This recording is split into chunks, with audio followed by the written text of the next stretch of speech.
big numbers. And I don't know about you, but for me, these are faith-stretching kinds of goals. And I want to be clear that these goals are the goals that we have to get into the game. These are not the goals that we have to end the game. We know that we don't just want land.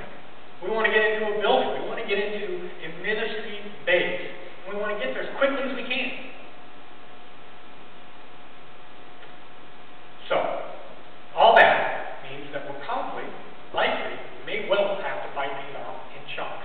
And what exactly those chunks look like, how big they are, how they're shaped, also, when we do that, these are questions that we don't know the answers to yet.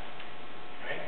It depends. It depends on a lot of different things. It depends on how much money we raise in this giving campaign. It depends on exactly what the deal is, how much it is, how we can structure it, payments of it. And it also depends on what our church looks like over the next few years, how much we grow. Okay? Giving increases. So, through this last year that Pastor Vince talked about, we've talked to a lot of bankers, a lot of landowners, builders, and we've learned a whole lot. But we still don't know specific answers to the questions that we have about the path that God is leading us down. The good news is, God does. And we believe that He's asking us to step out in faith and follow Him, and He will supply, and He will guide us through that process. So, as Pastor Ted mentioned, this is why we're kicking off, we're well into this giving campaign. It's why we're doing it now. And it's why it's also critical that we all together move forward.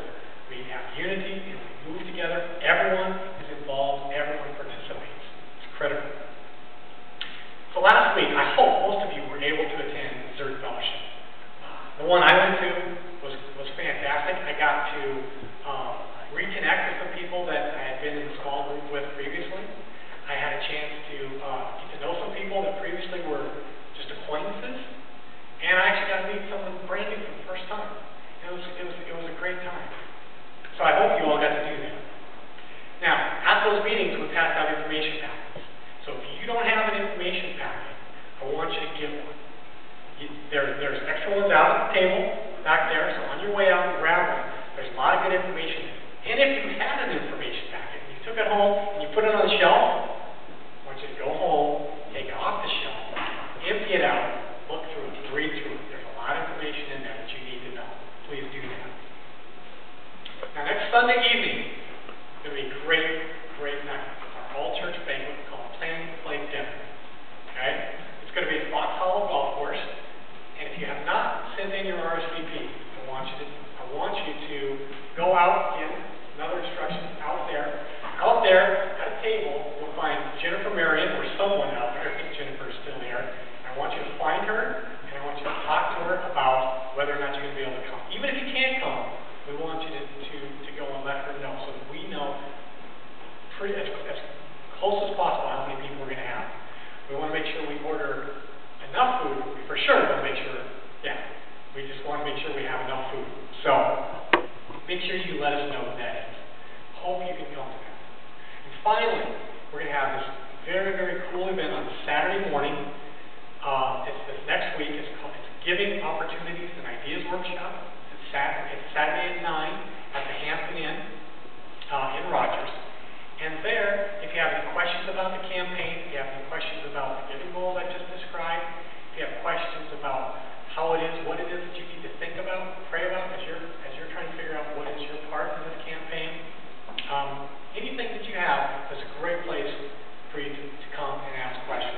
We're going to cover we're going to present a lot of information about giving, about this campaign at that event, and we'll also have a chance there for you to ask questions, either in group setting or privately if you'd like to.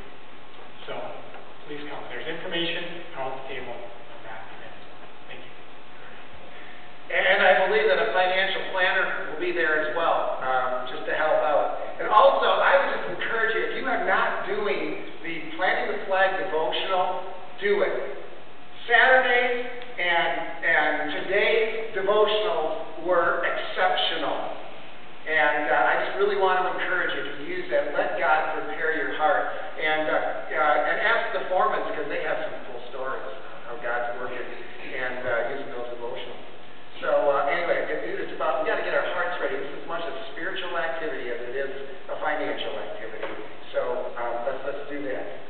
But you know, I want to finish our story here today because you see the 12 spies come back and they are all in agreement. The land is exceedingly good. It flows with milk and honey. It's everything that they ever dreamed of. The 10 spies look at that same reality and they look at the reality and they say, we can't do it. 2 spies look at it and say, we should do it. They saw the same thing, but they had a different perspective. And I think that this perspective that was different was that the 10 spies saw it through the eyes of fear. And I want us to take a moment to think about what the eyes of fear are, what it means to look at reality through the eyes of fear. Because the first characteristic of looking at reality through the eyes of fear is that you tend to forget what God can do. You don't factor that in. You look at what happens. They all come to Moses in verse 27 of Numbers 13, and they give this account. We went into the land. It flows with milk and honey. Here it is. But, and it's one of the biggest buts in the Bible. But, the people who live there are powerful. The cities are fortified and very large. We even saw descendants of Anak there. Those are the giants. The Amalekites live in the Negev, the Hittites and the Jebusites and the Amorites live in the hill country, and the Canaanites live near the sea and along the Jordan. They had a wonderful analysis. It was a very accurate analysis, but there's one factor that's missing in their analysis, and that's God. He didn't factor in anywhere. None of his promises, not the fact that God had said, this is the land that I am giving to you. It never factored in. The next generation, though, would face the same reality. It was the same people. The Amalekites would still be in the Negev, the Hittites, the Jebusites, the Amorites were still in the hill country, and the Canaanites were still living along the Jordan and along the ski course. It hadn't changed at all. It was just the children of the same people. And their kids faced that reality, and they came up against the heavily fortified city of Jericho, and they came up at it with no siege weapons, and a wonderfully silly plan of marching around the walls 7 days. And the walls are going to fall down. Read the story if you don't know how it worked out. We say, get real. But the children factored in God. We forget what God can do when we're seen through the eyes of fear, but we also underestimate what we can do. If you look at verse 30, Caleb, who is one of my favorite people in the Bible, that's why I named my son after him, my firstborn son after him, after this guy. And you're going to see why by the time we get done today. Caleb stands up, he silences the people before Moses, and he says, we should, underline that, we should go up and take possession of the land, for we can certainly do it. The men who had gone up with him said, and underline this, we can't. We can't attack those people. They're stronger than we are. And they spread among the Israelites a bad report about the land they explored. They said the land they explored devours those living in it. All the people who we saw there of great size, and we saw the Nephilim there, who are the descendants of Anak, came from the Nephilim. And we seemed like grasshoppers in our own eyes before them, and we looked the same to them. I love what Rick Warren says. Talk about a poor self-image. We're little insects ready to be eaten up. We can never do this. It's too big of a project.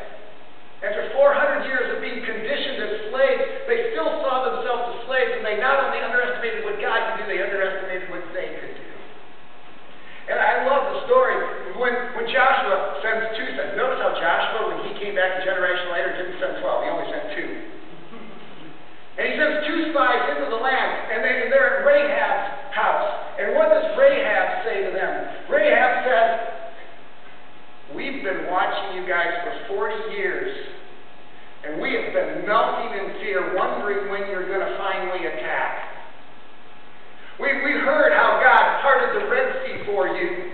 We saw you defeat the Amalekites on the east side of the Jordan. We've seen how the Lord your God is the God of gods. She believed in God more than the previous generation did. We've been watching you for 40 years. and we've been afraid. I imagine the spies are saying, well, that's kind of interesting because we've been afraid of you for 40 years. And then there's Caleb. It's interesting, 40 years later, Caleb got a chance to go in, and I just want to read you a story.